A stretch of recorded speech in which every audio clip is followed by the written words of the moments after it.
Bismillah ar-Rahman ar-Rahim. Mr. President, Secretary General, Excellencies, when human catastrophes seem beyond description, we turn to the appalling statistics.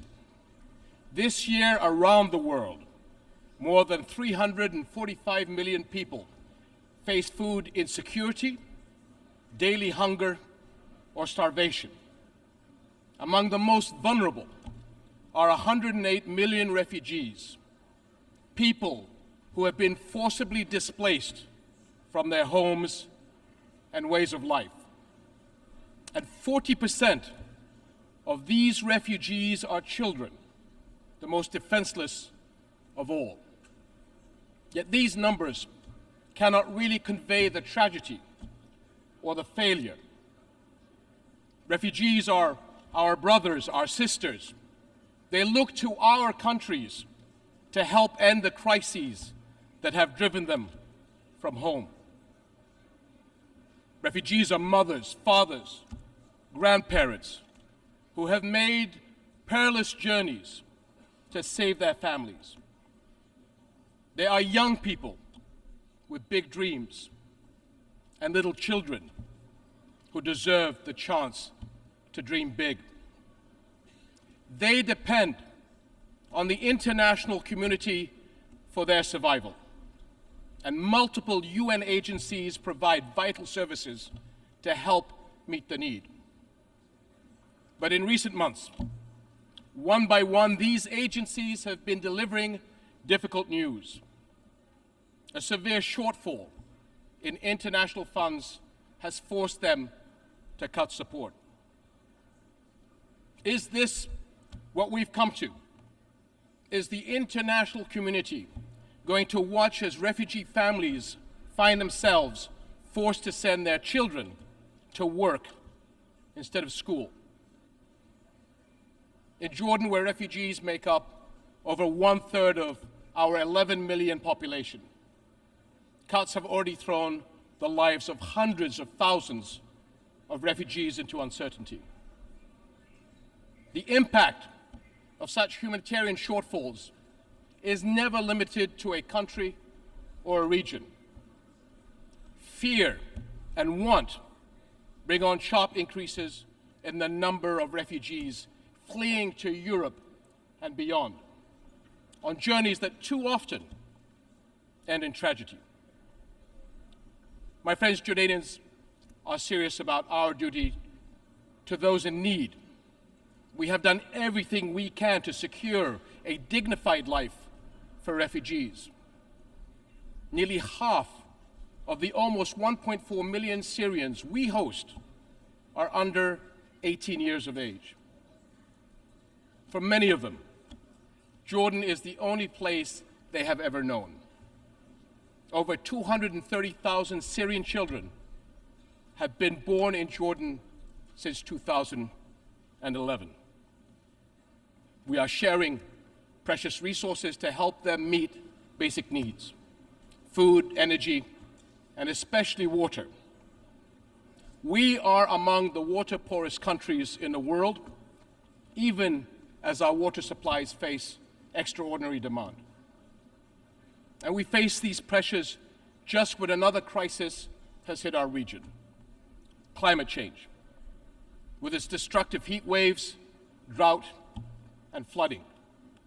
And to meet the refugee burden, we have been carefully managing to combine our limited resources with essential support from the international community. Because the responsibility to act falls on everybody's shoulders. Because the world cannot afford to walk away and leave a lost generation behind. But today, Jordan's capacity to deliver necessary services to refugees has surpassed our limits. Syrian refugees' future is in their country, not in host countries.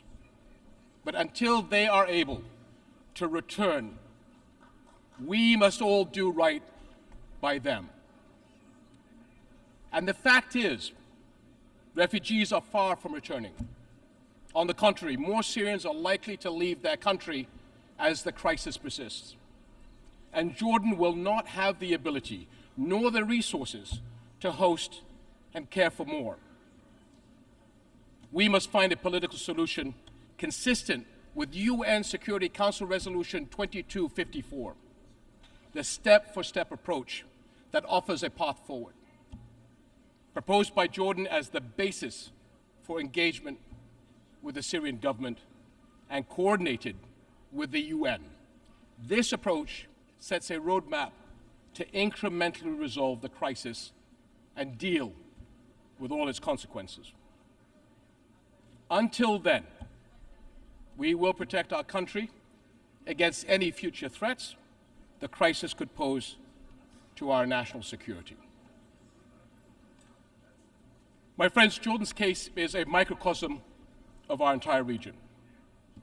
For all our people's immense potential, repeated crises have held back the promise of greater development and prosperity.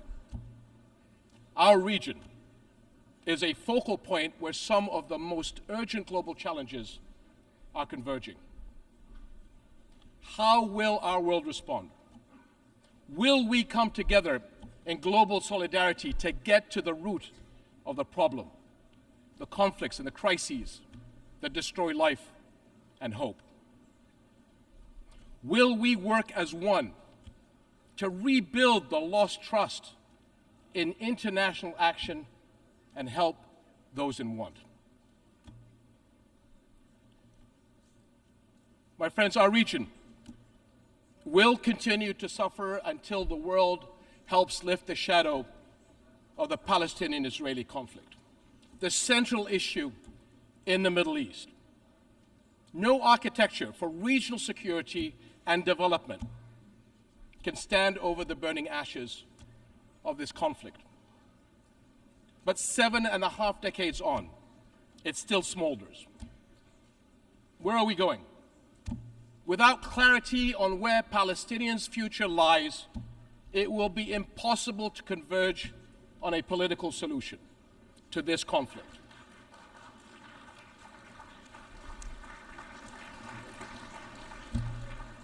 Five million Palestinians live under occupation. No civil rights, no freedoms of mobility, no say in their lives. Yet every UN resolution since the beginning of this conflict recognizes the equal rights of the Palestinian people to a future of peace, dignity, and hope.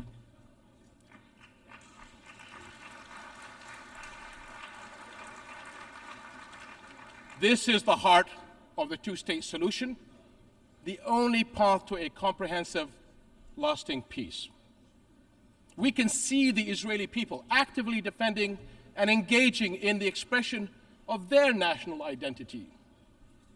Yet the Palestinian people are deprived of that same right to express and fulfill their own national identity.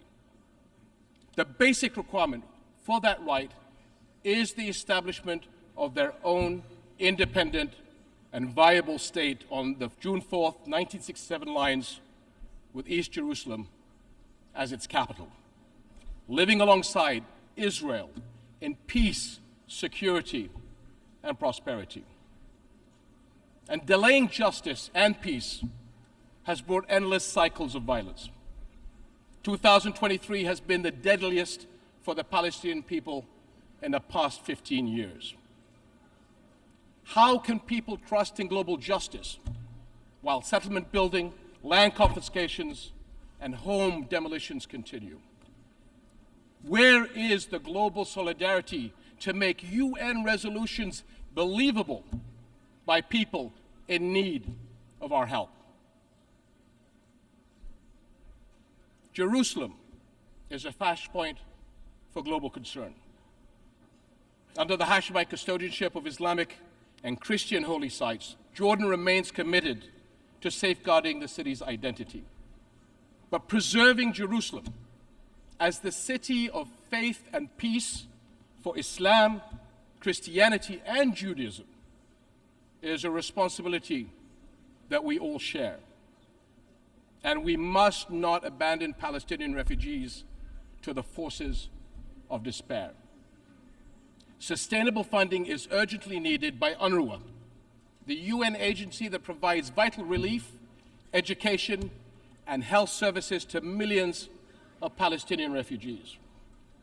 And this is essential to protect families, keep communities stable, and prepare young people for productive lives.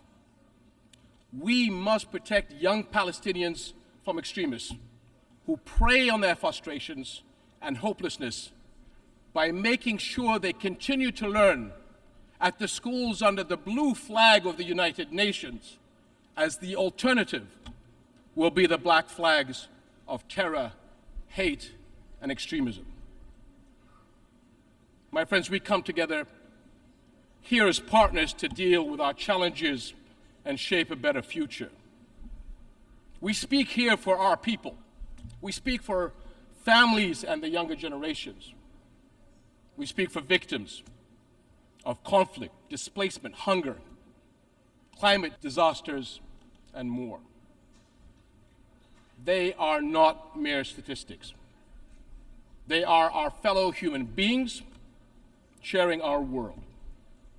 Only by restoring trust, only by acting in solidarity, will we create the future all our peoples desire and deserve. We cannot allow for a lost generation on our watch. Thank you.